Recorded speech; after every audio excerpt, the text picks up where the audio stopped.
అందరికీ Sabbath shalom. బిగ్గరగా చెబుదాం, పరమ తండ్రి మీకు స్తోత్రములు.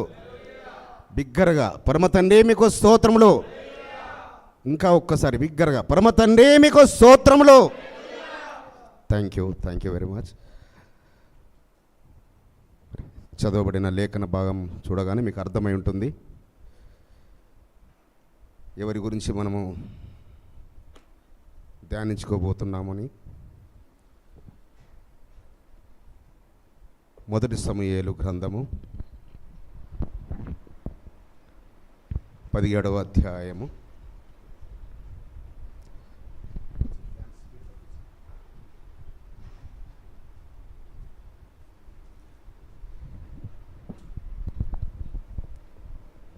ఈ లేఖనం నేను చదువుతాను.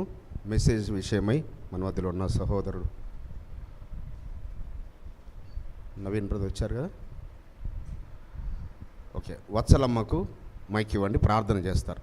మా మెసేజ్ గురించి ప్రార్థన చేయండి అమ్మా. నేను లేఖనం చదివిన తర్వాత వత్సలమ్మకు మైక్ ఇవ్వండి. మొదటి సమూయేలు గ్రంథము 17వ అధ్యాయము 47వ వచనము. అప్పుడు ఎవరి మాట దావీదు గారు అంటున్నారు, అప్పుడు యెహోవా కత్తి చేతను ఈట చేతను రక్షించువాడు కాడని ఈ దండు వారందరూ తెలుసుకొందురు. యుద్ధము యెహోవాదే, ఆయన మిమ్మును మా చేతికి అప్పగించునని చెప్పాను. యుద్ధము యెహోవాదే. ప్రార్థన. परिशुद्धुड़ा देव बाप्पा, आशीर्वाद दे देवा. पास्टरचा आशीर्वाद दे, त्यांच्या कुटुंबाला तो आशीर्वाद दे बाप्पा. ते पास्टर मला पण तुझा आशीर्वाद दे. जे त्यांनी वाक्य ऐकतात, ते वाक्य सांगतात, ते सर्वांना त्यांच्या आमच्या मनामध्ये ते वाक्य राहू दे बाप्पा. आम्ही शरणार्थी देव बाप्पा. सर्व इथल्या समध्याला तू सांभाळ कर, तुझा आशीर्वाद दे. हे चर्चकाने समध्याला तुझा आशीर्वाद देणारा बाप, महान बाप आहे बाप्पा. तो देवा, तू खरं तो बाप आहे देवा. तू खरं आम्हाला सर्व आमच्या कष्टीला दुःखाला सर्व तू सहाय केला, मदत केला बाप, तूच आहे देवा. हे तू माझ्या महान बाप्पा, की तुझ्या नावाचे धन्यवाद करते की बाप्पा आम्हाला तू सांभाळ कर, तुझा आशीर्वाद दे. इथं पास्टर आम्हाला सर्वांना, तुझ्या लेकरा बाळाला, सर्व त्यांच्या कुटुंबाला सर्वाला तुझा आशीर्वाद दे. मेसेजच्या नावानं तुझी मी प्रार्थना करते की देवा. आमीन. ఆమేన్. వందనాలమ్మా. ఫస్ట్ టైం మందిరంలో ప్రార్థన చాలా చక్కగా చాంగ్లీ యువర్ అప్కా ప్రేయర్ బహుత్ చాంగ్లీ. అంటే చాంగ్లీ అంటే మరాఠీలో బాగా చేశారని అర్థం. మరాఠీ లాంగ్వేజ్లో చేశారమ్మా. కొంచెం మరాఠీ నాకు కొంచెం టచ్ ఉంది, అంత ఎక్కువ రాదు, కొంచెం టచ్ అంతే. ఓకే అమ్మ, సంతోషం. ప్రార్థన చేసిన అమ్మగారికి నిండు మనసుతో హృదయపూర్వక కృతజ్ఞతలు తెలియపరుస్తున్నాను. దావీదు రాజు గారు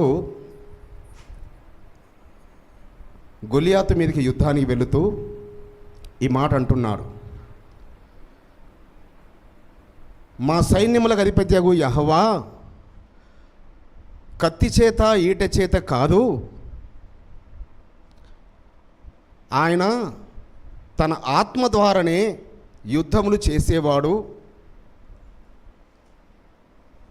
అని నీ దండందరూ, నీ ప్రజలందరూ తెలుసుకొందురుగాక అని యుద్ధమునకు అడుగుపెట్టిన దావీదు గారు ఎవరికి అప్పగించి వెళుతున్నాడు? యుద్ధాన్ని సైన్యములకు అధిపత్యగు యెహోవాకు అప్పగించి వెళుతున్నాడు. యుద్ధము చేసేది నేను కాదు, యుద్ధము చేసేది యెహోవా. ఒరే గొలియాతు, నువ్వు కత్తిని, ఈటెను, బల్లెమును, అసలు అతని ఆ యొక్క వస్త్రాలలో అతను ధరించుకునేది మరి ఆ కవచం అంతా 70 కేజీ ఉంటుందట. 70 కేజీలు ఆయన కవచము. ఆ కవచం అంతా వెయిట్ ఉన్నారో లేదో దావీదు గారు.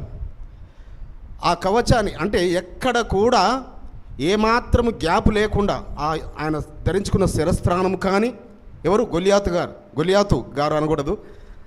గొలియాతు ఆ దుష్టుడైన, ఆ దుర్మార్గుడైన, అపవాది సంబంధికుడైన ఆ గొలియాతు ధరించుకున్న ఆ యొక్క కవచాలు, ఆ శిరస్త్రాణము, ఆయన ఈటె కొన అరౌండ్ 7 kgs ఉంటుందట ఈట కొన.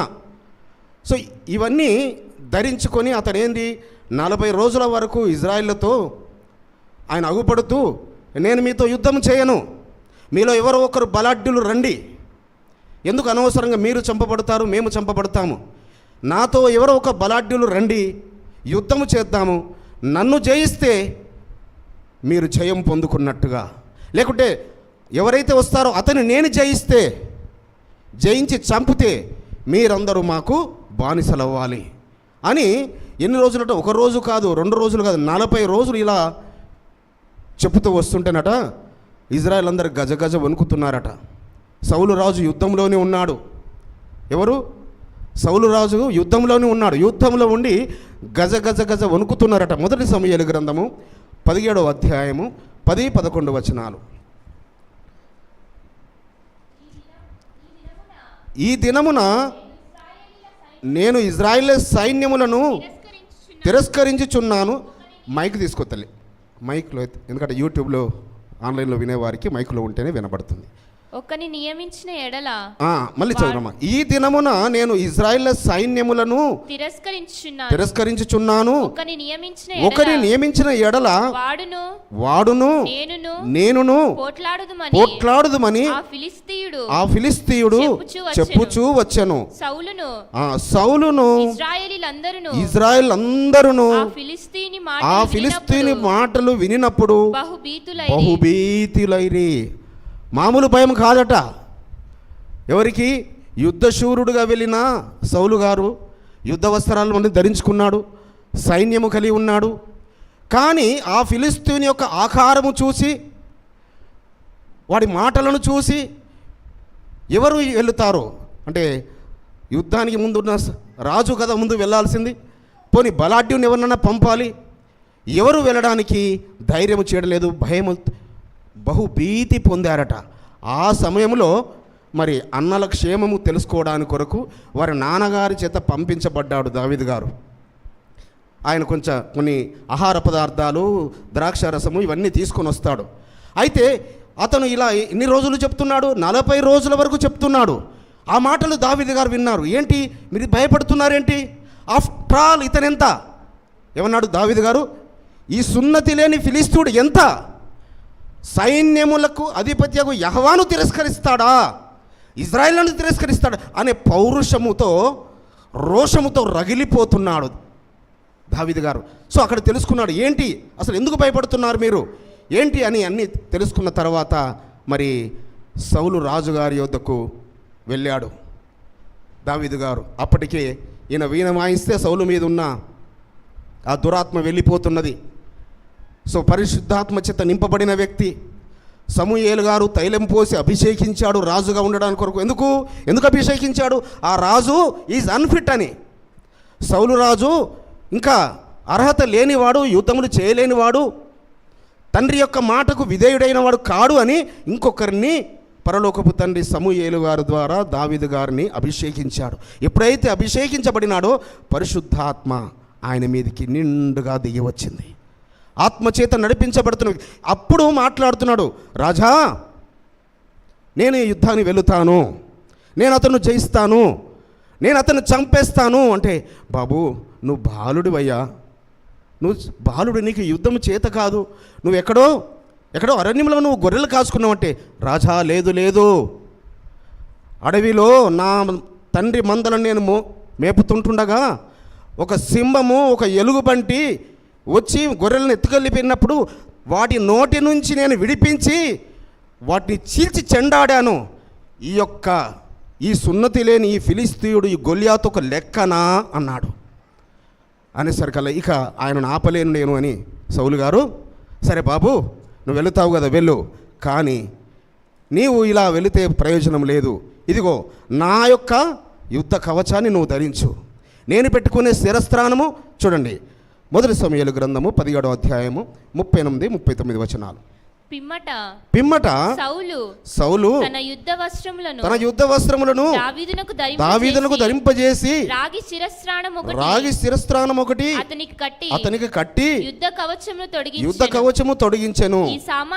ఈ సామగ్రి దావీదునకు వాడుక లేదు గనుక తాను తొడిగిన వాటిపైన కత్తి పట్టుకొని వెళ్ళగలిగినది లేనిది చూచుకున్న తరువాత దావీదు ఇవి నాకు వాడుక లేదు, వీటితో నేను వెళ్ళలేనని సౌలుతో చెప్పి వాటిని తీసివేసేశాడు.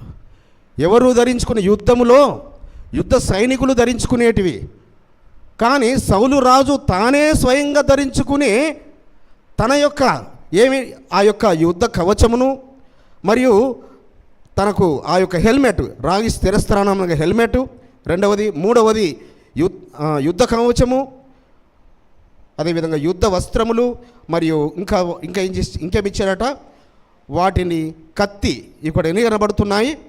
యుద్ధ వస్త్రములు ఒకటి, రాగి స్థిరస్థానం అనగా హెల్మెట్ రెండవది, యుద్ధ కవచము మూడవది, నాలుగవది కత్తి పట్టుకొని చూస్తున్నాడు. అయితే కత్తి ఉన్నదంటే డాలు ఉంటుందా లేదా? డాలు కూడా అంటే తను చెక్ చేసుకుంటున్నాడు, ఇవన్నీ ధరించుకొని నేను యుద్ధానికి వెళ్ళగలనా లేదని. అయ్యా నా వల్ల కాదు, ఇవి నాకు వాడుక లేదు, ఇవి నా వల్ల కాదు అనగా ఆ యొక్క గొలియాతు ఏవేవైతే ధరించుకున్నాడో, అంటే యుద్ధంలో ప్రతి వారు ధరించుకునేటివి ఇవన్నీ, యుద్ధ కవచము, ఆ యొక్క దానికి హెల్మెటు, మరి డాలు, కత్తి, ఇంకా అతనికి ఎక్స్ట్రా ఈటె కూడా ఉన్నది. ఎవరికి? గొలియాతుకు. ఆ ఈటెను కూడా పనివాడు మోస్తుంటుంటాడు, ఒక సైనికుడు మోస్తుంటాడు. అయితే ఇవన్నీ తీసేసి ఏం చేశాడట దావీదు గారు, ఈ 5 నాకు అవసరం లేదు, నాకు 5 ఇంకొక అవసరం ఉన్నాయి, ఈ 5తో నేను యుద్ధము చేయలేను అని ఏటిలోకి వెళ్ళాట. 40వ వచనం చూడండి. తన కర్ర చేత పట్టుకొని ఏటి లోయలో నుండి 5 నున్నని రాళ్లను ఏరుకొని తన యొద్దనున్న చిక్కంలో నుంచుకొని వడిసెల చేత పట్టుకొని ఫిలిస్తీని చేరు వరకు పోయెను. ఎన్ని తీసుకున్నాడట రాళ్ళు? 5 రాళ్ళు. ఆ 5 వద్దన్నాడు. ఏది? యుద్ధ కవచము యుద్ధ వస్త్రాలు వద్దన్నాడు, ఆ యుద్ధ కవచము వద్దన్నాడు, ఆ యొక్క తలకున్న శిరస్త్రానం అనగా హెల్మెట్ వద్దన్నాడు, కత్తి వద్దన్నాడు, డాలు వద్దన్నాడు. ఆ 5టికి బదులు ఈ 5 తీసుకున్నాడు. ఎన్ని? 5 రాళ్ళు. ఎందుకు 5 రాళ్ళు? నేను పరమ తండ్రిని అడుగుతూ వచ్చాను ఈ మెసేజ్ ధ్యానించాలని. నాకు ఆయన ఆలోచన కలగజేసినప్పుడు, ఎందుకయ్యా 5 రాళ్ళు ఎందుకున్నాడు? మొదటి రాయి ఒక్క రాయికే కదా ఆయన కొట్టింది, ఒకటే రాయికి కదా ఆయన కొట్టింది. 5 ఎందుకు ఎన్నుకున్నాడు ఆయన? 5 ఎందుకు ఎంచుకున్నాడు? 5 నున్నని రాళ్ళు ఎందుకు ఎంచుకున్నాడు? దావీదు గారు ఎవరు సుమా? దావీదు గారు ఎవరు? ధర్మశాస్త్రమును దివారాత్రులు ధ్యానిస్తున్నవాడు. ధర్మశాస్త్ర గ్రంథాలు ఎన్ని? 5 గ్రంథాలు. 5 గ్రంథాలకు సాదృశ్యంగా ఇది ఆయన పాదాల చెంత కనిపెట్టుకొని అడిగినప్పుడు, తండ్రి ఏమై ఉంటుంది? ఈ 5 ఎందుకు ఎన్నుకున్నాడు? ఆ 5 వద్దనుకున్నాడు, ఆయన ధరించుకున్న 5 వద్దనుకున్నాడు.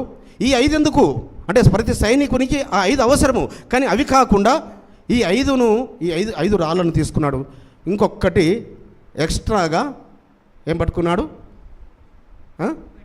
చేతి కర్ర. ఎందుకు చేతి కర్ర పట్టుకుని ఉంటాడు చెప్పండి? చేతి కర్ర ఎందుకు పట్టుకుని ఉంటాడు? నేను ధ్యానిస్తున్నప్పుడు అబ్రహాము, ఇస్సాకు, యాకోబుల గారికి ఇవ్వబడిన చేతి కర్రన, యాకోబు గారు ఆ చేతి కర్ర పట్టుకునే లాబాని యొద్దకు వెళ్ళి దీవించబడ్డాడు కదా అని అన్నప్పుడు, చేతి కర్ర మోషే గారి ద్వారానే అది చివరితో ఎండైంది. మరి దావీదు గారి చేతి కర్ర ఏంటి, దేనికి సాదృశ్యం అన్నప్పుడు, కుక్క మీదికి వెళ్ళినప్పుడు కర్ర పట్టుకొని వెళుతారు. దేని మీదికి? కుక్క. ఒరే నువ్వు కుక్కవురా గొలియాతు. మనం చూసినా కూడా ఈ లోకంలో ఎంత భయంకరమైన కుక్క అయినా మన చేతిలో కర్ర ఉంటే అది మన మీదకి రాదు. దాని మీద మనం కర్రతో దాడి చేయడానికి వెళ్తే అది మన మీదకి వస్తుంది తప్ప, మన చేతిలో కర్ర ఉన్నదంటే అది ఎలాంటి కుక్క అయినా పారిపోతుంది. సో అందుకే అంటున్నాడు ఈ మాట చూడండి, 43వ వచనం. ఫిలిస్తీయుడు కర్ర తీసుకొని నీవు నా మీదకి వచ్చుచున్నావే. తను తానే చెప్పుకుంటున్నాడు, ఒరే బాబు, ఏంటి కర్ర పట్టుకొని వస్తున్నావు? నేనేమన్నా కుక్కనా? అవును, నువ్వు కుక్కవు కాబట్టే నేను కర్ర పట్టుకొని వస్తున్నానని దావీదు గారు చెప్పకని. కర్రతో ఏం చేస్తాడు చెప్పండి? యుద్ధము. కర్రతో యుద్ధం చేస్తారా? కర్రతో ఎవరు చేయరు. సో అంటే కర్ర పట్టుకుంటే కుక్కకు భయము. అది ఎంత కరిచే కుక్క అయినా కర్ర పట్టు. సో ఈ కర్రను చూడగానే వానిలో భయము మోపైంది, వాని భయంలో స్టార్ట్ అయింది, వానిలో భీతి మొదలైంది గొల్లియాతులో. సో కర్ర పట్టుకొని వెళ్తుంటే ఏమంటున్నాడు? అసలు నీవెంత, నువ్వెంతున్నావు, చిన్న బాలుడివి, అసలు నీతో యుద్ధమే చేయను పో అని అంటూనే, నువ్వు రా, నీ యొక్క శరీరమును నీ కళేబరమును చింపి నేను పక్షులకు వేసేస్తాను, అడవి జంతువులకు వేసేస్తాను. ఇక డాంబికాలు, రకరకాల డాంబికాలు పలుకుతున్నాడు గొల్లియాతు. ఎందుకంటే ఏం తీసుకొని వెళ్తున్నాడు అయినా? కత్తి ఉన్నదా? డాలు ఉన్నదా? పోనీ అయినా యుద్ధ కవచం ఉన్నదా? యుద్ధ వస్త్రాలు ఏమన్నా ఉన్నాయా? పోనీ హెల్మెట్ పెట్టుకున్నాడా? మామూలుగా ఒక మామూలు వ్యక్తి ఈ ఒడిశల 5 రాళ్ళు వాడిని కనబడతలేవు. ఈ ఒడిశల 5 రాళ్ళు ఎందుకు? ఈయన ధర్మశాస్త్రము కలిగిన వ్యక్తి, సైన్యములకు అధిపత్యగు యెహోవాను కలిగిన వ్యక్తి. అందుకే ఏమంటున్నాడు? నువ్వు ఎవరిని తిరస్కరించావు? మా ఎలోహిం అయిన మా సైన్యములకు అధిపత్యగు యెహోవాను తిరస్కరించావు, కాబట్టి నేను ఆయన పేరట నీ మీదకి యుద్ధానికి వస్తున్నాను. ఎవరి పేరట వెళ్తున్నాడట? సైన్యములకు అధిపత్యగు యెహోవా పేరటైన యుద్ధానికి వెళుతున్నాడు. అందుకే అంటున్నాడు, యుద్ధము యెహోవాదే, యుద్ధము. సో యుద్ధము మరి అనేక యుద్ధాలు ఇశ్రాయేలు పక్షాన చేస్తూ వచ్చాడని దావీదు గారు విన్నారు కదా. యెహోషువ గారు ఎరుకో చుట్టూ తిరిగితే ఎరుకో గోడలు కూలిపోయాయని ఆయన విని ఉన్నాడు కదా. అనేక అద్భుతాలు మోషే గారు మరి చేతులెత్తుతుంటేనే అక్కడ యుద్ధంలో వారికి జయము కలిగిందని విన్నారు కదా. కాబట్టి దావీదు గారు యుద్ధము యెహోవాదే అని బయలుదేరాడు. ఇక అతను భయంకరంగా ఆయన మీదకి వచ్చేసాడు. ఎవరు? గొల్లియాతు గాండ్రించుకుంటూ. అప్పుడు ఏం చేశాడు? ఒడిసెల రాయి తీసి ఆ ఒక్క రాయితో కొట్టాడు. చూడండి 49వ వచనం. తన సంచిలో చెయ్యి వేసి అందులో నుంచి ఒక రాయి ఒకటి తీసి వడిసెలతో విసిరి ఆ ఫిలిస్తీను నుదుట కొట్టెను. ఆ రాయి వాని నుదురు చొచ్చినందున వాడు నేలను బోర్ల. ఒక్కసారి ఆలోచించి నాకు ఈ క్వశ్చన్కి ఆన్సర్ చెప్పండి. ఎవరైనా వడిసెలతోని మనం తిప్పి కొడితే ఎక్కడ తాకిందట? నొసుట తాకింది. నొసుట తాకితే ఎలా పడిపోవాలి అతను? చెప్పండి. వెళ్ళకెల పడాలి, అవునా? కానీ ఎలా పడ్డాడట? అంటే ఎవరు పడేశారు? యుద్ధము యెహోవాదే. మికాయేలు యొక్క సైన్యం అక్కడ ఉండి ఈయన వెడుసెల వేశాడో లేదో వాడిని బోర్లా పొడేసేసాడు పరలోకపు తండ్రి తన దూతను పంపించి. సో ఇది యుద్ధము ఎవరు చేస్తున్నారు? యుద్ధము ఎలోహిం చేస్తున్నాడు. దావీదు గారు వేసిన ఒడిసెల ఆ యొక్క రాయి ఆ యొక్క చిన్న గ్యాప్లో నుంచి, అంటే కన్నులు చూసేంత గ్యాప్ మాత్రమే ఉంటుంది, ఆ గ్యాప్లో నుంచి వెళ్ళి అది ఎలా వచ్చింది అంటే ఆ దూత ఆ రాయిని తీసుకువెళ్ళి అక్కడ కొట్టించడము జరిగింది. రెండవది, మికాయేలు వెనక నుంచి ఈయనను నెట్టేసేసాడు. గొల్లియాతును బోర్లా పడిపోయాడు. ఇక జరిగిన కార్యమంతా వెళ్ళాడు, వాని పైన వెళ్ళి కూర్చున్నాడు. వాని కత్తిని తీసుకొని, ఎవడి కత్తిని? శత్రువు యొక్క కత్తిని తీసుకొని. సో ఈయన కత్తి పట్టుకొని వెళ్ళాడా? ఈటని పట్టుకొని వెళ్ళాడా? డాలు పట్టుకొని వెళ్ళాడా? సైన్యములకు అధిపత్యగు యెహోవా యొక్క పేరట వెళ్ళాడు. ఆ కత్తితో తలను నరికివేశాడు. ఇక జరిగింది ఏంటి? ఇజ్రాయిల్లకు జయము. ఫిలిస్తీయులంతా పారిపోయారు. అయితే పరిశుద్ధులారా, ఈ యొక్క ఆత్మీయ యుద్ధంలో మనము ఎవరిని ముందు పెట్టుకొని వెళుచున్నాము? మనము పోరాడుచున్నది అపోస్తలుడైన పౌలు గారు, సౌలు గారు అంటారు, మనం పోరాడుచున్నది ఈ లోక నాదులతో కాదు, శరీర సంబంధులతో కాదు, దురాత్మల సమూహముతో. అక్కడ దురాత్ముడు వాడిలో ప్రవేశించి, దురాత్ముడు గొల్లియాతులో ప్రవేశించి 40 రోజులు విర్రవీగుతూ మాట్లాడుతూ వచ్చాడు. కానీ ఎలా? కుక్క చావు, కర్రతో కొట్టి చంపాడా? కుక్క చావు చచ్చాడు. అయితే మనం ఈ మధ్య కాలంలోనే యూదితు గ్రంథము బైబిల్ స్టడీ చేశాం కదా. ఇక్కడ విన్న వాళ్ళందరూ ఎందరైతే విన్నారో అది చేతులు ఎత్తండి. లేక వినని వారు, విన్న వాళ్ళు చాలామంది ఉంటారు. వినని వారు యూదితు గ్రంథము యొక్క మనకు 4 క్లాసులు తీసుకున్నట్టున్నాం బైబిల్ స్టడీలో. వినని వారు ఎవరైనా ఉంటే చేతులు ఎత్తండి. అంటే ఒకరిద్దరు ఉన్నా కూడా వారి గురించి నేను మెసేజ్ చెప్పినట్టుగా ఉంటుంది. Okay, thank you. సో అయితే ఈ యొక్క యూదితు గ్రంథములో నేను దీన్ని ధ్యానిస్తున్నప్పుడు ఆ యొక్క యూదితు ఆమె ఒక యవ్వనురాలు, చిన్న వయసులోనే భర్త చనిపోయాడు, పవిత్రమైన పరిశుద్ధమైన జీవితాన్ని జీవిస్తున్నది. యూదితు గ్రంథము RCM బైబిల్లో, రోమన్ క్యాథలిక్ బైబిల్లో యూదితు గ్రంథం మనకున్నది. సో అందులో మరి ఆమె భర్త చనిపోయిన తర్వాత ఎలాంటి ప్రార్థనా జీవితం కలిగి ఉన్నది? సంవత్సరంలో దాదాపు 70 రోజులు మాత్రమే ఆమె భోజనం చేసేది. సబ్బాతులలో, ప్రతి సబ్బాతులో అనగా ఇయర్లో దాదాపు 52 సబ్బాతులలో, ప్రతి నెల పొడుపులో అనగా నెలకు 12 సంవత్సరంకి వచ్చే 12 మాసములు, అదేవిధంగా పండుగలు 7 days, 8 days మరియు షావోతు పండుగ. సో ఇలా చూస్తే నేను లెక్క వేస్తే దాదాపుగా 70 రోజులు అనగా 360 రోజులలో 280 రోజులు ఉపవాస ప్రార్థనలు చేస్తున్న తల్లి. ఎన్ని రోజులు? 280 రోజులు సంవత్సరములో ఉపవాసం ఉండి గోనెపట్టె కట్టుకొని.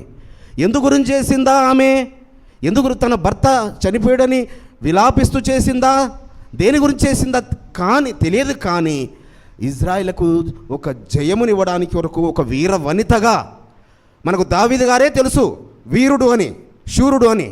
కానీ ఈ వీర వనిత గురించి మన గ్రంథంలో ఎందుకు తీసుకురాలేదా? మరి ఈ మన గ్రంథంలో రాయబడలేదా? RCM బైబిల్లో ఎందుకు అది మరుగ్గా ఉందా? అయితే ఈ వీర వనిత చేసిన పని ఏంటి? ఆ యొక్క బబులోను సామ్రాజ్యం విస్తరిస్తున్న రోజులు, ఆ యొక్క ఎవరు హోలీ ఫెర్నెస్. సో తాను చాలా యుద్ధంలో చాలా కుయుక్తులు పన్నేవాడు. ఈ యొక్క బెతూలియా అనే పట్టణము జనాభా ఎంత? 10,000 మంది. 10,000 మందికి ఎంతమంది సైన్యంతో వచ్చాడు? దాదాపుగా 1,75,000 మంది సైన్యము, మిగతా ఆయుధాలు మోసేవారు, వీరందరూ కలిసి 2,30,000 మంది సైన్యముతో వచ్చాడు. 10,000 మంది జనాభా కలిగిన పట్టణం మీదికి. ఇక వీరు భయపడకుంటే ఏమవుతుంది? భీతి నొందుతున్నారు బెతూలియా పట్టణస్థులందరూ. కానీ ఈ యొక్క వీర వనిత, ఈ యొక్క పరిశుద్ధురాలు, ఈ యొక్క యోగ్యురాలు మరి ఈ యొక్క వార్త విని, అయ్యా మీరెందుకు భయపడుతున్నారు? నేను వెళుతాను యుద్ధానికి. ఎక్కడికి? యుద్ధానికి నేను వెళుతాను. సో ప్రార్థన యొక్క బలము, ఇందాక పాట పాడారు కదా, ప్రార్థన యొక్క బలము. సో ఆ వీరవనిత తను చేస్తున్న ఉపవాసం ఉంటే పని ఏముంటుంది చెప్పండి? ఉపవాసం ఉంటే వారంలో 6 రోజులు ఉపవాసమే. సబ్బాతు నాడే భోంచేస్తుంది ఆమె. 6 రోజులు ఇంకా ఎన్ని గంటలు ఆమె ఓన్లీ పడుకునే సమయం ఉంటుంది తప్ప మిగతా సమయం అంతా ప్రార్థన. ఆమె వైధవ్య వస్త్రాలు తీసివేసి, గోనెపట్టను తీసివేసేసి, మళ్ళీ పెళ్లినాటి వస్త్రాలు వేసుకొని అలంకరించుకొని నేను వెళుతాను అని ఆమె ఒక 5 వస్తువులు పట్టుకొని వెళ్ళిందట. ఏమేం పట్టుకు వెళ్ళిందట? దావీదు గారు 5 రాళ్ళు ఎలా పట్టుకొని వెళ్ళాడో ఈ యొక్క వీర వనిత మరి ఏం యూదితు గ్రంథము, ఇది మీ దగ్గర లేదు కాబట్టి నేనే చదువుతాను. 10వ అధ్యాయము 3-4 వచనాలు ముందు చదువుకుందాము. అచట తాను తాల్చి ఉన్న గోనెను, విధవా వస్త్రములను తొలగించను, స్నానము చేసి విలువగల అత్తరును పూసుకొనెను, శిరోజములను చక్కగా దువ్వుకొని ఒక పట్టీతో కట్టుకొనెను.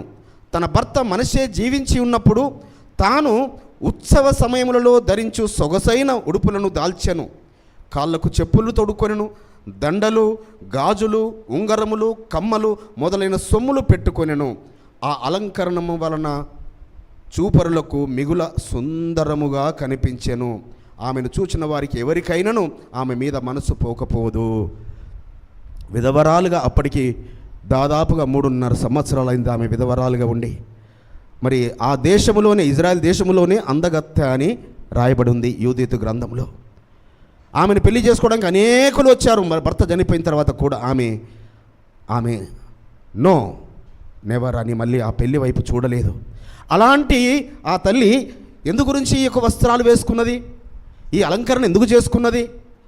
సో ఈ యొక్క మళ్ళీ పెళ్లి వస్త్రాలు ధరించుకొని ఆమె ఒక 5 వస్తువులు తీసుకొని వెళ్ళిందట. 5వ వచనంలో 10వ అధ్యాయం 5వ వచనం. యూదీతు ద్రాక్షారసము పోసిన తోలు తిత్తిని, ఒకటేం పట్టుకున్నదట ఆమె? ద్రాక్షారసము కలిగిన ఒక తిత్తిని. రెండవది చమురుతో నింపిన కూజాను, అంటే నూనె బుడ్డి. నూనె బుడ్డి ఎందుకు యుద్ధ భూమిలోకి వెళ్ళడానికి? ఆలోచించండి పరిశుద్ధులారా. నూనె పరిశుద్ధాత్మకు సాదృశ్యము, అభిషేకమునకు సాదృశ్యము. సో ద్రాక్షారసము అనగా పస్కాకు సిద్ధపడుతున్నాం కదా పరిశుద్ధులారా, ఆయన రక్తమునకు సాదృశ్యంగా ఉన్న 5 రోజులు ఆమె వెళుతున్నది 5 రోజుల గురించే. 5 రోజుల్లో కార్యం ముగించుకొని వస్తానని తనకు తెలుసు. 5 రోజులు ఆమె ద్రాక్షారసం తాగకుండా ఉండలేదా? కానీ దేనికి సాదృశ్యంగా? యాషువా మెస్సయ్య రక్తానికి సాదృశ్యంగా ఉన్న ద్రాక్షారసమును తిత్తిని తీసుకెళ్తున్నది, మరియు పరిశుద్ధాత్మకు సాదృశ్యంగా ఉన్న ఆ నూనె బుడ్డిని తీసుకున్నది. మూడవది ఆమె ఇంకను వేయించిన యవధాన్యమును, అంటే తినడానికి కొరకు యవల యొక్క ధాన్యమును. నాలుగవది ఎండిన అత్తి పండ్లతో చేసిన మోదకములు, అనగా అత్తి పండ్లు అనగా అంజూరపు పళ్ళు. అంజూరపు పళ్ళను మన డ్రై ఫ్రూట్స్లో దొరుకుతాయి కదా, మనకు ఒక కర్రకు గుచ్చి పెడతారు షాపులలో, అలాంటి అత్తి పండ్లను, అలాంటి మరి యొక్క అంజూర పళ్ళను, మరియు శుద్ధిని పాటించి తయారు చేసిన రొట్టెలను. 5వది ఏంటి? శుద్ధిని పాటించి పరిశుద్ధంగా. మనం పస్కా రోజు నాడు రొట్టెలు ఎలా చేస్తారు? పరిశుద్ధురాండాల మీరు పరిశుద్ధంగా ఉండి స్నానాలు చేసుకొని పరిశుద్ధంగా రొట్టెలు చేస్తారు. సో ఈమె ఎలాంటి రొట్టెలు తెచ్చుకున్నది? పరిశుద్ధంగా ఉండి తయారు చేసుకున్న రొట్టెలను, ద్రాక్షారసం అంటే రొట్టె ఆయన శరీరముకు సాదృశ్యంగా, ఇవన్నీ తీసుకొని సైన్యంలోకి వెళ్ళిపోయింది. సో అక్కడ ఆమెను చూసి ఒక్కొక్కడు ముగ్ధుడైపోతున్నాడు, ఒక్కొక్కడు పడిపోతున్నారు, ఒక్కొక్కడు రకరకాల. ఏంటమ్మా ఎక్కడికి వెళ్తున్నా అంటే, మీ సైన్యాధిపతి యొద్దకు వెళ్ళాలి, నేను మీ యొక్క సైన్యాధిపతి అయిన హోలీ ఫర్నెస్ దగ్గరికి వెళ్ళాలంటే, అక్కడికి వెళ్ళగానే ఆమెను చూడగానే వాడు ముగ్ధుడైపోయాడు. అయ్యా, మీరు యుద్ధం మీరు చేయాల్సిన అవసరం లేదు, ఇంకొక 5 రోజులు ఆగండి. ఎన్ని రోజులయ్యా? 5 రోజులు ఆగండి. ఇక మా ప్రజలు పాపము చేయడం మొదలు పెడతారు. ఎప్పుడైతే వారు పాపము చేయడం మొదలు పెడతారో, మా యెహోవా, మా ఎలోహిం ఆయననే వారితో యుద్ధం చేస్తాడు. మీరేం లేదు, మీరు వెళ్ళి అక్కడ యెరూషలేములో మీరు రాజుగా అభిషేకించబడతారు. ఒక 5 రోజులు ఆగండి అయ్యా, 5 రోజులు ఆగండి. ఎందుకు? వారు మా పితరులు ఆజ్ఞాపించిన విధముగా, మా ధర్మశాస్త్రం సెలవిచ్చిన విధముగా వారు పరిశుద్ధమైన సొత్తును ముట్టకుండా వారి ఇళ్ళల్లో పెట్టుకుంటారు. ఎవరు? 10వ భాగములను. అయితే వారు తినే ఆహార పదార్థాలు అయిపోవస్తున్నాయి, ఆ నీరు అయిపోవస్తున్నది. ఇక అవి వారు తినడానికి ఆరంభిస్తారు. యెరూషలేముకు దూతలను పంపారు పర్మిషన్ గురించి, యాజకుల చేత పర్మిషన్ తెచ్చుకోవడానికి కొరకు. ఇక వారు ఒక 5 రోజుల్లో తినడం మొదలు పెడతారు. 5 రోజులు నేను మీ మధ్యలో ఉంటానయ్యా. ఏం తీసుకొని వచ్చింది? వెళ్ళింది ఆమె దగ్గర. ఆమె ఒక కత్తి ఉన్నదా? ఒక ఢాలు ఉన్నదా? సో ఒక స్త్రీ, ఒక అందమైన యువతి. ఇక చూసి అతను తన కలలు తను కంటున్నాడు. ఎవరు? హోలీ ఫర్నెస్. ఓహో, ఇక 5 రోజుల తర్వాత నా వశమైపోతుంది అందగత్తి అని. అయితే అయ్యా, ఈ 5 రోజులు మాత్రం నాకు ఒక్క పర్మిషన్ కావాలి. నేను ఆయన యొక్క భక్తురాలను.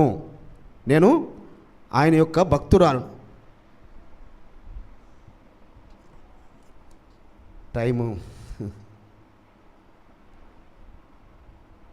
ఎక్కడికి వెళ్ళిపోయింది.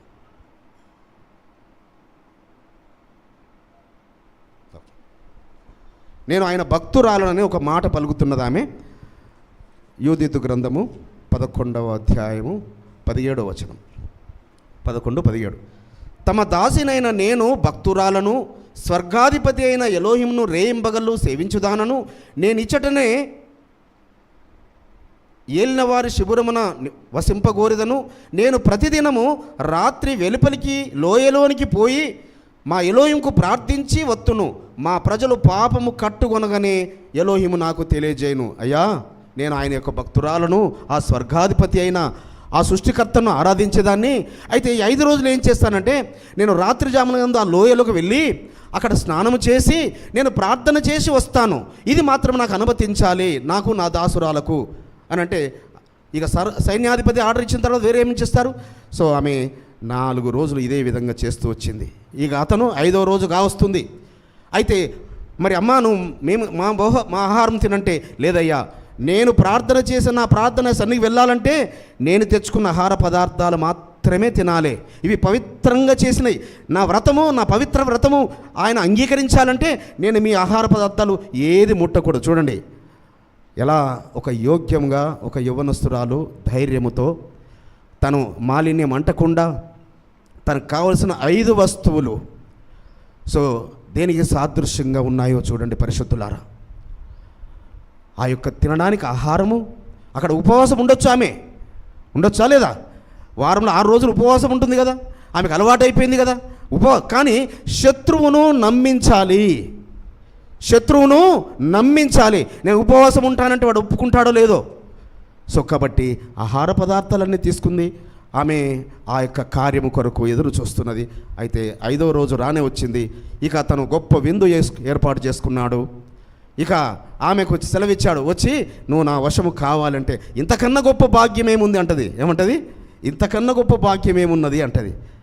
అయితే ఆమెకు తెలుసు ఆ రోజు పరలోకపు తండ్రి చేయబోయే కార్యము యుద్ధము, యెహోవాది అని ఆమెకు తెలుసు. యుద్ధశూరుడు ఆయన అని తెలుసు. సో వాడు విందు చేసి చిందులు వేసి తాగి మత్తుడై పడక మీద పడుకున్నాడు. ఈమె వెళ్ళేసరికల్లా పడక మీద పడుకున్నాడు. ఆ పడక పక్కకున్న కత్తిని తీసి 2 దెబ్బలు వేసి వాడి తలను తీసుకొని బయటకు వచ్చింది. వీళ్ళందరూ తాగి బయట చిందులు వేస్తున్నారు. ఇక మా యొక్క హోలీ ఫెర్నెస్కు శోభనం జరుగుతుంది అనుకున్నాడు. వీళ్ళందరూ ఏమనుకున్నారు? బయట శోభనం జరుగుతుంది అనుకున్నారు. కానీ వాడి శోభనం సంగతి ఏంటో యూదీతు జరిపించింది. వాడి తలను తీసుకొని ఆ సంచిలో పెట్టుకొని మళ్ళీ యథావిధిగా లోయలకు వెళ్ళాలి కదా ప్రార్థన చేసుకోవడానికి. సో లోయలకు వెళ్తుంటే వీళ్ళందరూ ఆమెకు డోర్స్ ఓపెన్ చేస్తున్నారు, గేట్లను ఓపెన్ చేస్తున్నారు. వెళ్ళు తల్లి వెళ్ళు అని తీసుకొని వెళ్ళింది. బెతూలియా పట్టణానికి వెళ్ళి ఎవరు? శత్రువు యొక్క తలను. హల్లెలూయా, హల్లెలూయా. సో యుద్ధము యెహోవాది. వీర వనిత తన శీలాన్ని ఉంటుందో లేదో తెలియదు, తనను పాడు చేస్తారో తెలియదు, కానీ ఆమె ఈ యొక్క సంవత్సరంలో 280 రోజులు తను చేస్తున్న ప్రార్థన ద్వారా తను దర్శనము పొందుకొని ఉండుంటుంది. దావీదు గారు ఏ విధంగా అయితే ఆ 5 రాళ్లను పట్టుకొని వెళ్ళాడో, సో ఈ ధర్మశాస్త్రాన్ని ధ్యానిస్తున్న ఈవిడ, ఈ ధర్మశాస్త్రం కలిగి ఉన్న ఈ తల్లి, సో ఇజ్రాయిల్లో ఒక వీర వనితగా మిగిలిపోయింది పరిశుద్ధులారా.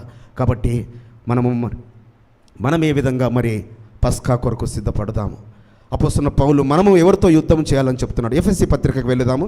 ఎఫెసీ పత్రిక 6వ అధ్యాయము, ఎఫెసీ పత్రిక 6వ అధ్యాయము 11, 12, 13 వచనాలు. మీరు అపవాది తంత్రములను ఎదిరించుటకు శక్తిమంతులగునట్లు ఎలోహిము ఇచ్చు సర్వాంగ కవచమును ధరించుకొనుడి. ఏలయనగా మనము పోరాడినది శరీరులతో కాదు గాని ప్రధానులతోనూ అధికారులతోనూ ప్రస్తుత అంధకార సంబంధులకు లోకనాదులతోనూ ఆకాశ మండలమందున్న దురాత్మల సమూహములతోనూ పోరాడుచున్నాము. థ్యాంక్ యూ తల్లి, చక్కగా చదువుతున్నావు. అలా లేఖనాన్ని ఏ వర్డ్ ఎలా చదవాలో ఆ చదివితే వినేవారికి అర్థమవుతుంది, మెసేజ్ చెప్పేవారికి కూడా అది చాలా నీట్గా డీటెయిల్గా ఉంటుంది. కాబట్టి ఇక్కడ అపోస్తలుడు పౌలు గారు ఏం చెప్తున్నాడు? అయ్యా పరిశుద్ధులారా, ఓ ఎఫెసీ సంఘస్థులారా. సో అలనాడు ఎఫెసీ సంఘస్థులతో మాట్లాడాడు, వారికి పత్రిక రాశాడు. పరిశుద్ధులారా, ఈరోజు అనేకులతో మాట్లాడుతున్నది ఈ పత్రిక. మనం ఎవరి తంత్రాలు ఎరగాలట? అపవాది తంత్రములను మనము గుర్తెరగాలి. అపవాది హోలీ ఫెర్నెస్ రూపంలో బెతూలియా పట్టణాన్ని నాశనం చేయడానికి వచ్చాడు. ఎందుకంటే బెతూలియా పట్టణము చాలా బలమైన పట్టణము, అది ఎత్తైన కొండల మీద ఉంటుంది. సో అక్కడికి వెళ్ళి యుద్ధం చేయడం చాలా కష్టము. కానీ బలవంతుణ్ణి ముందుగా ఆక్రమించుకుంటే మిగతా యెరూషలేమును ఆలయాన్ని ఈజీగా పడేయచ్చు అనుకున్నాడు. కానీ అపవాది వాడిని లేపిందా లేక ఇజ్రాయేల్ మీదకి లేపిందా? అపవాది సంబంధికులు ఎప్పుడు కూడా చివరికి అపవాది కలిగి ఉన్న స్థితికే వెళ్ళిపోతారు. వాడు అపవాది యొక్క స్థితి ఎక్కడ? పాతాళము, పడిపోయిన స్థితి. కాబట్టి ఇక్కడ మనము కూడా పరిశుద్ధులారా, అపవాది తంత్రములను ఎదురించుటకు శక్తివంతులవుటకు మనం ఏం ధరించుకోవాలట? సర్వాంగ కవచము. సో యుద్ధానికి వెళ్ళేవారు సర్వాంగ కవచమును ధరించుకుంటారు. మనమే సర్వాంగ కవచం ధరించుకోవాలి. ఏలయనగా మనము పోరాడున్నది శరీరంతో కాదు, ప్రధానులతో కాదు, మనము ఈ లోకంలో మరి పొలిటీషియన్స్తో కాదు పరిశుద్ధులారా, ఈ లోకంలో అధికారులతో కాదు మనం పోరాడాల్సింది. సో వారిని అందరినీ కంట్రోల్ చేయగలిగే, వారందరినీ శాసించగలిగే పరిశుద్ధాత్మ యొక్క సహాయముతో, ఆత్మ సహాయముతో, యాషువా మెస్సేతో సహాయముతో మనము అపవాదిని జయించడానికి కొరకు మనం ఏమి ధరించుకోవాలట? 14వ వచనం చూసినట్టయితే, ఏలయనగా మీ నడుమునకు సత్యమును దట్టి కట్టుకొని. ఇక్కడ కూడా చూడమ్మా, ఇక్కడ మరి సైన్యమునకు వెళ్ళడానికి కొరకు ఏ విధంగా 5 రకాల వస్తువులు అవసరమో, దావీదు గారు ఏ విధంగా 5 రాళ్ళు పట్టుకొని వెళ్ళారో, యూదితమ్మ ఏ విధంగా అయితే 5 వస్తువులను పట్టుకొని వెళ్ళిందో, ఇక్కడ కూడా ఈ ఆత్మీయ యుద్ధంలో మనము ధరించుకోవాల్సినవి కూడా 5 ఉన్నాయి. ఇక్కడ ఎన్ని ఉన్నాయి? 5 ఉన్నాయి. ఏంటంటే మొట్టమొదటిది ఏంటిది? సత్యమనే దట్టి, రెండవది సత్యమనే దట్టి కట్టుకొని, రెండవది నీతి అను మైమరపు. అనగా మనం నీతి అని మైమరపరంగా ఏంటి పరిశుద్ధులారా? ఈ ధర్మశాస్త్ర గ్రంథాలైన 5 గ్రంథాలను దావీదు రాజు గారి వలె, ఆ యూదితు తల్లి వలె దివారాత్రులు మనం ధ్యానించినప్పుడు నీతి అనే మైమరపు మనకు ధరించబడుతుంది. నీతి అనే మైమరపు చేత మనం ఉంటాము. ద్వితీయోపదేశకాండం 6:25 మీ అందరికీ తెలుసు కదా, 6:25 తెలుసు, అందరికీ తెలుసు. ఇది అందరి చాలా ఈజీగా చెప్పగలరు. ఏంటి నీతి దేని బట్టి మనకు కలుగుతుంది? ఈ యొక్క ధర్మశాస్త్ర గ్రంథంలోని ఈ ఆజ్ఞలన్నిటినీ, ఈ కట్టడలన్నిటినీ మనం అనుసరించి నడుచుకున్నప్పుడు మనకు నీతి కలుగుతుంది. అనగా ఈ 5 గ్రంథాలలో ఉన్న ఈ విషయాలను మనము ధ్యానిస్తూ వెళుతున్నప్పుడు నీతి అనే మైమరపు, సో ఆ నీతి అనే మైమరపు ధరించడానికి కొరకు నీతిమంతుడైన ఆ నీతి అయినా ఆ ధర్మశాస్త్రమైన యాషువా మెస్సయ్య నీ కొరకు నా కొరకు బలవ్వడానికి వచ్చాడు.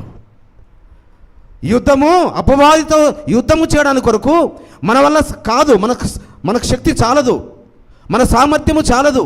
కొన్నిసార్లు మనమే మరి కొన్ని వచ్చిన సమస్యలను బట్టి మనమే ఎదురొడుతుంటాం, మన ప్రయత్నం చేస్తుంటాం. ముందుగా మన ప్రయత్నాలు చేసి కొందరు అధికారులను ఆశ్రయించి వారి ద్వారా ప్రయత్నాలు చేసి చివరికి ఎందుకంటే అనారోగ్యంగా ఉన్నప్పుడు సీరియస్ అయ్యి హాస్పిటల్కి వెళ్ళినప్పుడు చివరిగా ఐసీయూలో పెట్టబడిన తర్వాత వెంటిలేటర్ మీద పెట్టిన తర్వాత అప్పుడు ప్రార్థనలకు ఆశ్రయిస్తారు. జబ్బు చిన్నగా ఉన్నప్పుడు ఆయన ఆశ్రయించారు, జబ్బు పెరుగుతున్నప్పుడు ఆయన ఆశ్రయించారు. సో అంటే ఫస్ట్ మీకు ఏది గుర్తొస్తుందో గుర్తు వేసుకుని పరిశుద్ధులారా, మీకు ఏదైనా బలహీనత కలగానే వైద్యుడు గుర్తొస్తున్నాడా, డాక్టర్ గుర్తొస్తున్నాడా, ప్రార్థన గుర్తొస్తుందా? ప్రార్థన చేయడానికి నీకు శక్తి సరిపోదంటే శక్తివంతుల చేత ప్రార్థన చేసుకోవడానికి నీకు మరి నీతివంతుల గురించి నీకు జ్ఞాపకం వస్తుందని అందుకే ఏమంటారు? అయ్యా మా గురించి ప్రార్థన చేయండి, మా గురించి ప్రార్థన చేయండి, మా గురించి ప్రార్థన చేయండి. సో ఎక్కడికి వెళ్ళినా ఇది నేను మొట్టమొదటిగా నేను రాక్ చర్చ్కి వెళుతున్న రోజుల్లో మరి ఒకరోజు ఆ యొక్క ఆరాధన జరుగుతున్న సమయంలో మరి నిజంగా నాకు నేను ఆత్మపూర్ణుడనయ్యాను, పరిశుద్ధాత్మ చేత నింపబడిన నా జీవితంలో మొట్టమొదటిసారి. ఇట్ వాజ్ ఇన్ 1987లో. సో అప్పుడు నేను ఆ ఆత్మచేత నింపబడి నేను మాటలైతే ఏం పలకలేదు నేను పైకి. సో నేను చప్పట్లు కొడుతూ ఆరాధనలో నేను పరవశుడనైపోయాను. చాలామంది అది అయిపోయిన తర్వాత నా దగ్గరకు వచ్చి క్యూ కట్టారు. యథార్థంగా చెప్తున్నాను, మరి ఆ రోజు సతీష్ వచ్చాడో లేదో నాకు తెలియదు. సో అందరు వచ్చి బ్రదర్ నా గురించి ప్రార్థన చేయండి, మా గురించి అంతకుముందు నన్ను పట్టించుకున్నావో నాదులు లేరు, అక్కడ చాలా పెద్ద సంఘం అది, పట్టించుకున్న నాదులు లేదు. అందరూ వచ్చి నా గురించి ప్రార్థన చేయండి, నా గురించి ఎందుకంటున్నారో నాకు తెలియదు. కాబట్టి ఆత్మచేత నింపబడితే పరిశుద్ధులారా, ఆత్మపూర్ణులైన వారి సహాయం, ప్రార్థన సహాయం కోరాలి. మనం ఆత్మపూర్ణులైన వారి సహాయం కోరాలి, ఆత్మపూర్ణులైన వారి యొద్దకు వెళ్ళాలి, ఆత్మపూర్ణులైన వారిని ఆశ్రయించాలి. ముందుగా నీవు మోకరించు. నీకు జబ్బు కలిగిందా, నీకు వ్యాధి కలిగిందా, నీకు శ్రమ వచ్చిందా, ముందుగా నీవు మోకరించు. అది నీ యొక్క తప్పిదములుంటే క్షమించమని వేడుకో. మరి అప్పుడు నీకు జవాబు రాకపోతే, స్వస్థత రాకపోతే ఆత్మపూర్ణులైన వారిని ఆశ్రయించు. తర్వాత వైద్యుని దగ్గరికి, తర్వాత అధికారుల దగ్గరికి, తర్వాత రికమెండేషన్స్ గురించి, తర్వాత రకరకాల వాటి గురించి వెళ్ళండి పరిశుద్ధులారా. కానీ మనను సృష్టించిన మన రక్షకుడైన, మన విమోచకుడైన, మన కొరకు బలియాగమైన, మన కొరకు రక్తం కార్చిన ఆయన కార్యములు చేయలేని వాడు కాదు సుమా. కాబట్టి ఏం కట్టుకోవాలి? సత్యమనే దట్టి కట్టుకోండి. రెండవది నీతి అనే మైమరుపు తొడుక్కోండి. మూడవది పాదములకు సమాధాన సువార్త వలనైన సిద్ధ మనస్సును జోడు తొడుక్కొని. ఏంటట? ఈ సమాధాన సువార్త ప్రకటించడానికి కొరకు మనము ఎల్లప్పుడూ సంసిద్ధంగా సిద్ధ మనస్సు కలిగి ఉండాలి. సిద్ధ మనసు కలిగి ఉంటే ఏం చేస్తాము? మనం ఎక్కడికైనా ఫంక్షన్కి వెళుతున్నాం అనుకోండి, ఎక్కడికైనా బయటకు వెళ్తున్నాం అనుకోండి, అంతా రెడీ అయిన తర్వాత చివరికి ఏది వేసుకుంటాము? చివరికి చెప్పులు వేసుకుంటేనే ఇంకా వాళ్ళు బయలుదేరుతున్నట్లు లెక్క. ప్రార్థన అన్ని చేసుకున్న తర్వాత పరిశుద్ధులాన్ని మళ్ళీ చెప్తున్నాను, మీ ప్రయాణాలు ఏదైనా మీరు గడప దాటి వెళుతున్నారంటే ప్రార్థన చేసుకుని బయలుదేరండి. ఇది విశ్వాస జీవితానికి ఇది అవసరము. మీ ప్రయాణాన్ని ఆయనకు అప్పగించుకొని వెళ్ళండి. అది ఏ చిన్న ప్రయాణమైనా మీ ప్రయాణాన్ని ఆయనకు అప్పగించుకొని వెళ్ళండి. సో ఆ యొక్క మరి ఎప్పుడు వేసుకుంటాము? మనం ప్రార్థన చేసుకొని బయలుదేరే టైంకు బయటకు వెళ్ళిన తర్వాత సమాధానం అనే జోళ్ళు. ఏమి అంటే అలాంటి సిద్ధ మనస్సు ఎప్పుడు ఆల్వేస్ రెడీ, ఎప్పుడంటే అప్పుడు. అందుకే సేవకుల యొక్క పని ఏంటట? సేవకుల యొక్క ఉద్యోగము ఎప్పుడంటే అప్పుడు రెడీ ఉండాల్సిందే. సేవకుడికి టైం ఉండదు. సేవ చేయడము ఆషామాషి పని కాదు సుమా. మరి నేను 2010లో ఆరంభించాను. నిజంగా చెప్పాలంటే 2000లో నేను మరి సువార్త సేవలో వెళ్ళడం ఆరంభించాను. మొట్టమొదటిగా నల్గొండ మరి జిల్లాకు వెళ్ళాము. ఆ నల్గొండ జిల్లాలోనే మరి పట్టబడిన కుటుంబము ఏలియా బ్రదర్ రమణ చెల్లెమ్మ 2000 జనవరి 1 నాడు, జనవరి 2000 నాడు మొట్టమొదటి మరి మాకు పరలోకపు తండ్రి అప్పగించిన ఒక ప్రథమ ఫలం ఆయన నీతిని అనుసరింప చేయడానికి కొరకు. సో ఆ విధంగా సువార్త సేవలో వెళుతున్న నాకు మరి 2020లో కోవిడ్ మరి ఓకే కొన్ని విషాద సంఘటనలు కుటుంబంలో జరిగాయి. కానీ నా జీవితంలో ఇంకొక దీవెనకరము, ఇంకొక ఆశీర్వాదకరము, ఇంకొక మేలుకరమైన జీవితము. సో ఒక తండ్రి కొడుకుల మధ్యలో సంభాషణ ఏంటట? కొడుకు మరి కాలేజీలో క్యాంపస్ సెలక్షన్లో సెలెక్ట్ అయ్యాడు. సెలెక్ట్ అయిన తర్వాత వాళ్ళ డాడీ ఎక్కడో దూర పట్టణంలో ఉంటాడు. డాడీకి ఫోన్ చేశాడు, డాడీ ఇగో మా క్యాంపస్ సెలక్షన్ జరిగింది, నాకు జాబ్ వచ్చింది అనగానే కంగ్రాట్స్ చెప్పాడు తండ్రి. అయితే నన్ను ఈ క్వశ్చన్ చేశారు డాడీ, ఈ క్వశ్చన్ నేను మిమ్మల్ని అడిగింటే నాకు ఏం సలహాలు చెప్పేవారు చెప్పు నానా అన్నాడట. అనగానే ఓకే బాబు, నువ్వు ఈ కంపెనీలో సెలెక్ట్ అవుతే నువ్వు ఎన్ని అవర్స్ పని చేస్తావని అడిగాడట. How many hours you will work if you are selected అంటే ఓకే నాన్న నువ్వేం చెప్పేవాడు అంటే 24 అవర్స్ అని చెప్పాల్సింది బేటా అన్నాడట. ఏమన్నాడట? అదేంటి డాడీ 24 అవర్స్ అంటే ఎలా? ఇంకా నేను తినడం వద్దు, పడుకోవడం వద్దు, ఏ పని చేసుకోవద్దు అంటే కాదు నాన్న, 24 అవర్స్ అంటే నువ్వు కూర్చున్నా నేను కంపెనీ గురించే ఆలోచిస్తానని చెప్పాలి, నేను తినేటప్పుడు కంపెనీ గురించే ఆలోచిస్తానని చెప్పాలి, నేను స్నానం చేసేటప్పుడు కంపెనీ గురించే ఆలోచిస్తానని చెప్పాలి, నేను పడుకుంటప్పుడు కూడా అదే ఆలోచిస్తూ పడుకుంటాను అని చెప్పాలి. అప్పుడు నువ్వు ఆర్ డూయింగ్ 24 అవర్స్ అనగానే ముగ్ధుడైపోయాడు కుమారుడు. సరే డాడీ ఇంకో క్వశ్చన్ అడిగాడు ఆయన. ఓకే నువ్వు సెలెక్ట్ అయ్యి కంపెనీలో జాబ్ చేస్తుంటుంటే నువ్వు ఈ కంపెనీలో ఏం అవ్వాలని కోరుకుంటున్నావు అని అడిగాడు. అంటే నువ్వేం చెప్పేవాడు డాడీ అంటే నీ సీట్లో కూర్చుంటాను అని చెప్పాలి. నీ సీట్లోకి అంటే ఆ స్థితికి నేను ఎదుగుతాను. కాబట్టి పరిశుద్ధులారా, మనము కూర్చున్నా, నిలుచున్నా, లేచినా, పడుకున్నా, మరి ఏమో మీ విషయం ఏమో కానీ నా విషయం అయితే చెప్తున్నాను. నా ధ్యానము, నా ప్రాణము, నా సర్వము, కూర్చున్నా, లేచినా, పడుకున్నా, ఎక్కడ పడక నడక ఎక్కడ వెళ్ళినా ఆయన గురించిన ధ్యానమే. కాబట్టి పరిశుద్ధులారా, అలాంటి పరిశుద్ధురాన్రైన మరి ఆ యూదీతు అమ్మ యొక్క ప్రార్థన, అలాంటి దావీదు గారు మరి ఆ అరణ్యంలో ఉండి ఆ గొర్రెల యుద్ధం ఉండి అలాంటి ప్రార్థన చేశాడు. కాబట్టి యుద్ధము యెహోవా జరిపించాడు. కాబట్టి మన ఎడల కూడా యుద్ధములు జరిపించేవాడు ఆ పరలోకపు తండ్రి. ఎప్పుడు మనము సత్యమైన డాలు కట్టుకున్నప్పుడు, నీతి అనే మైమర్పు ధరించుకున్నప్పుడు, మరి అందరితో సమాధానం అనే సువార్త ప్రకటించడానికి కొరకు ఎల్లప్పుడూ సిద్ధ మనస్సు. 4వ చూడరమ్మా. ఇవన్నీయు గాక విశ్వాసమనే 4వది ఏంటి? విశ్వాసం అనే డాలు. ఏ డాలు పట్టుకొని వెళ్ళాలి మనము? ఏ విశ్వాసంతో మనం ముందుకు సాగాలి? నా ఎడల కార్యము చేస్తాడు. ఒరే అపవాది, నీ కుతంత్రాలన్నీ సాగవు. నా కుటుంబంలో భేదము కలుగజేయాలని చూస్తున్నావా? నా అన్నదమ్ముల మధ్య చిచ్చు పెట్టాలని చూస్తున్నావా? మా భార్య భర్తల మధ్య గొడవలు పెట్టాలని చూస్తున్నావా? మా బిడ్డలు మాకు విధేయులు కాకుండా చేయాలని చూస్తున్నావా? మోకరించు పరిశుద్ధులారా, మోకరించండి, ప్రార్థన చేయండి. అపవాది తంత్రములను గుర్తెరిగి అపవాది పైన జయమును. ఇవన్నీ చేసేది అపవాది, ఈ లోక నాదులు కాదు సుమా. చాలామంది ఏమనుకుంటాము, ఆ ఫ్రెండ్స్ అలాంటి ఫ్రెండ్ అయ్యాడు కాబట్టి మా బాబు చెడిపోయాడు అంటాం. అలాంటి ఫ్రెండ్ కాబట్టి మా కూతురు చెడిపోయింది అంటారు. అలాంటి ఫ్రెండ్ కాబట్టి నా భర్త తాగుబడుతాడు అంటారు. కాదు సుమా, అపవాది నీ భర్తలో చొచ్చాడు కాబట్టి, అపవాది నీ కొడుకులో చొచ్చాడు కాబట్టి, అపవాది నీ కూతురులో ప్రవేశించింది కాబట్టి, కాబట్టి ఆ అపవాదిని జయించడానికి కొరకు అగ్ని బాణములను అర్పడానికి కొరకు ఏం కావాలంటే మనకు ఇంకొకటి 5వది, మరియు దానితో మీరు దుష్టుని అగ్ని బాణములను ఆర్పుటకు శక్తిమంతులవుదురు, మరియు రక్షణయను శిరస్త్రాణము. రక్షణ కలిగి ఉన్నావా? రక్షణ దినదినము నీ రక్షణ కాపాడుకుంటున్నావా? దినదినము రక్షణ కాపాడుకుంటున్నావా? దినదినము ఆయనను మ్రాను వేస్తున్నావా? దినదినము ఆయన ఆయాసపరుస్తున్నావా? దినదినము ఆయన బాధ పెడుతున్నావా? ఆయన సంతోషపరుస్తూ నేను రక్షించడానికి కొరకు పరలోకమును వీడి వచ్చాడే, దీనుడుగా వచ్చాడే, తగ్గించుకొని వచ్చాడే, ప్రాణం పెట్టాడా, రక్తము కార్చాడే, ఇంకా నీ గురించి ఇంకేమి చేయమంటావు?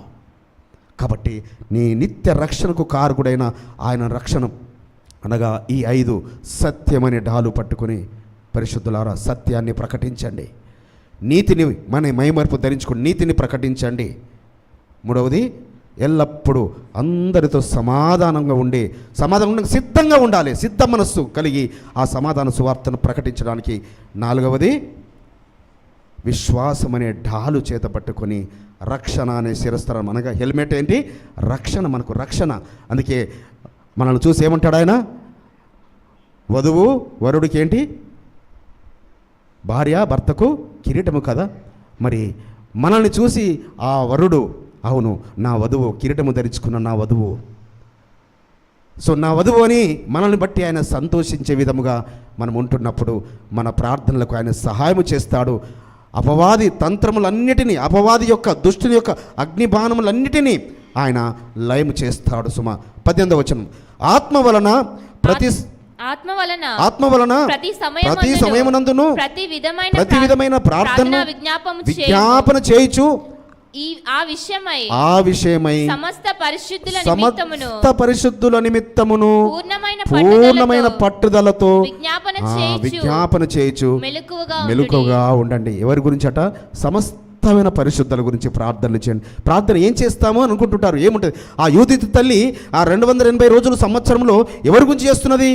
ఇజ్రాయెల్ ప్రజల గురించి, బెతులియా పట్టణస్థుల గురించి, అందరి గురించి వధువు మరి ప్రార్థన చేస్తుంది. ఆమె ఆ పరలోకపు వధువుగా సిద్ధపడుతూ విధవరాలుగా ఉంటూ సైనికుల గురించి, సైన్యం గురించి, బాలుల గురించి, బాలికల గురించి, యవనస్తుల గురించి, కన్యకల గురించి, వృద్ధుల గురించి, మరి ప్రయాణాలు చేసేవారి గురించి, ఇట్లా అనేకుల గురించి ఆ తల్లి ప్రార్థన చేసింది. కాబట్టి యుద్ధము యెహోవా. అదేవిధంగా దావీదు గారు ఆ యొక్క అరణ్యములో ప్రార్థనలు చేశాడు. కాబట్టి అందుకే దినమునకు 7 మార్లు ప్రార్థన చేసిన వ్యక్తి, దినమునకు 7 మార్లు వారి పితరుడైన యాకోబు గారు వలె. కాబట్టి పరిశుద్ధులారా ప్రార్థన చేయండి పరిశుద్ధుల నిమిత్తము. అందుకే ఇక్కడ పౌలు గారు ఇంకొక మాట చెప్తున్నాడు, మీరందరూ పరిశుద్ధ గురించి చేయండి అంటూ నా గురించి చేయమంటున్నాడు. చూడండి 20వ వచనం, దానిని గూర్చి నేను మాట్లాడవలసినట్లుగా ధైర్యముతో మాట్లాడుటకై వాక్శక్తి నాకు అనుగ్రహింపబడినట్లు నా నిమిత్తము పూర్ణమైన పట్టుదలతో విజ్ఞాపన చేయుచు అక్కడ పరిశుద్ధుల నిమిత్తమే ప్రార్థన చేస్తూ మెలకుగా ఉండమంటున్నాడు. అదేవిధంగా పౌలు గారు చెప్తున్నాడు, ఓ పరిశుద్ధులారా, ఓ పరిశుద్ధురాండారా, ఓ అన్నలారా, ఓ తమ్ములారా, ఓ అక్కలారా, ఓ చెల్లెలారా, ఓ యవనస్తుల బిడ్డలారా, మా నిమిత్తం మేము సేవలు వెళుతున్నాం కదా, మా నిమిత్తం మేము ప్రార్థన చేయండి. సేవకుల గురించి మీరు ఇవ్వాల్సిన గిఫ్ట్ మాకు ఇదే, మీరు మాకు ఇవ్వాల్సింది, మీరు మమ్మల్ని పోషించాల్సింది మీ ప్రార్థనలతో, మీ ప్రార్థన. ఎందుకంటే మేము బయటకు వెళ్ళినప్పుడు మరి వాక్య జ్ఞానముతో, వాక్చాతుర్యంతో, వాక్శక్తితో మరి ఉపదేశించడానికి కొరకు, ఈ సమాధాన సువార్త చెప్పడానికి కొరకు, ఈ సత్యమని గట్టిగా కట్టుకొని వెలుచున్న మాకు నీతిమయ మరుపు మాకు ధరించబడినట్లుగా మీరు నీతిమయ మరుపు ధరించుకొని సత్యమనే మరి ఆ యొక్క దట్టి కట్టుకొని సమాధానమైన జోళ్ళు మీరు ధరించుకొని ఎల్లప్పుడు సిద్ధ మనసుతో ఎల్లప్పుడు మెలకువగా ఉండి విశ్వాసమనే డాలు చేత పట్టుకొని రక్షణ అనే స్థిరస్త్రం ధరించుకొని ఈ 5 ధర్మశాస్త్ర గ్రంథంలోని 5ను సూచిస్తున్నాయి సుమా. సైనికుడు ఏ విధంగా ఈ 5 ధరించుకుంటాడో, దావీదు గారు 5 రాళ్లతో జయాన్ని మరి ఆయన పొందుకోవడానికి కొరకు ఆ యొక్క 5 ధర్మశాస్త్ర చేత గ్రంథం పట్టుకున్నాడు. అదేవిధంగా యోధితమ్మ ఏ విధంగా 5 ఆ గ్రంథాలను మరి ధ్యానిస్తూ ప్రార్థనలు చేస్తూ వచ్చిందో ఉపవాసం ఉండి. పరిశుద్ధులారా, మీరు కూడా ప్రార్థనలు చేయండి ఈ 5 కలిగి. అప్పుడు మనము అపవాది తంత్రములన్నిటిపైన మనకు చేయము. మన కుటుంబాల్లో సమాధానమే, మన కుటుంబంలో నిత్యము సంతోషమే, మన బిడ్డలు యోగ్యులు, ప్రయోజకురాలు అవుతారు. కాబట్టి ఏ కుటుంబంలో అయితే ప్రార్థనా జీవితం ఉంటుందో ఆ కుటుంబాలు వర్ధిల్లుతాయి సుమా. ఏ కుటుంబాల్లో అయితే రేయి మొదటిజాములు లేచి ప్రార్థన చేస్తారో ఆ కుటుంబాలు దీవించబడతాయి సుమా. ప్రార్థన చేయండి. పస్కా కొరకు మనము సిద్ధపరుస్తూ మనము ప్రార్థన కలిగి ఉందాము. పరమ తండ్రి ఈ మాటలను మనందరి హృదయాల్లో ఫలింపజేసి ఆశీర్వదించునుగాక. ఆమేన్.